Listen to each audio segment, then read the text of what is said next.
네, 그럼 이번에는 돌봄 문제 취재해온 송혜림 기자와 좀 더 자세한 얘기 나눠보도록 하겠습니다.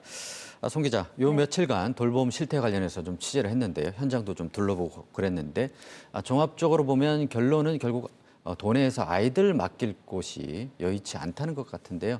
다시 한번 좀 짚어주시죠.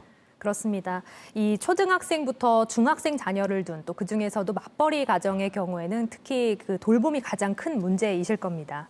돌봄의 해결 방안으로 꼽히는 건 크게 두 가지입니다. 이른바 온종일 돌봄이라 불리는데 학교 돌봄이나 방과 후 교실을 시간을 늘리거나 또 지자체와 연계해서 운영하는 지역 돌봄센터의 지원을 늘리는 방안입니다. 네, 그렇다면 개선책을 찾고 이를 시행하는 지자체, 타 지자체가 있을까요? 우선 서울시가 있는데요. 서울시의 경우에는 학교 돌봄 시간을 늘리려는 계획을 세우고 있습니다. 오후 8시까지 학교를 개방하겠다는 건데요. 올해 7월까지는 우선 오후 7시까지 우선 시행해보고 또 내년 3월부터는 8시까지로 점차 늘려보겠다는 계획입니다. 네, 강원도도 좀 고민해 봐야 될 부분인 것 같은데요. 네. 돌봄을 확대하는 건 좋겠지만 이에 따른 시행에 따른 어려운 부분도 좀 있을 것 같은데 어떻습니까? 그렇습니다. 돌봄 교실 운영 시간을 늘린다는 건 이에 맞는 인건비 관련해서 또 예산 문제로 이어지기 때문인데요.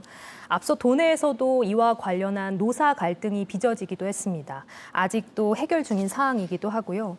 때문에 정확한 수요 조사를 바탕으로 적재적소에 알맞은 인력을 배치하고 또 돌봄 교실을 추가로 시행해야 한다는데 전문가들은 입을 모으고 있습니다. 네, 돌봄 문제는 교육계뿐만 아니라 지자체하고 같이 합동으로 해서 문제를 풀어나가야 될 것 같은데요. 마지막으로 한번 좀 정리를 해주시죠. 그렇습니다.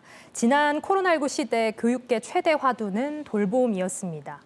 그만큼 학부모계에서도 이와 관련한 관심과 또 성토가 동시에 쏟아지고 있는 상황인데요. 이들은 결국 돌봄이 교육과 분리될 수 없다는 데 의견을 함께 하고 있습니다. 때문에 앞선 보도에서도 말씀드렸다시피요.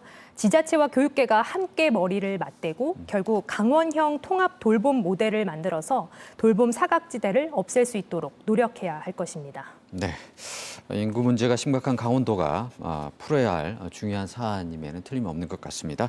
네, 오늘 얘기 잘 들었습니다. 송혜린 기자 수고했습니다.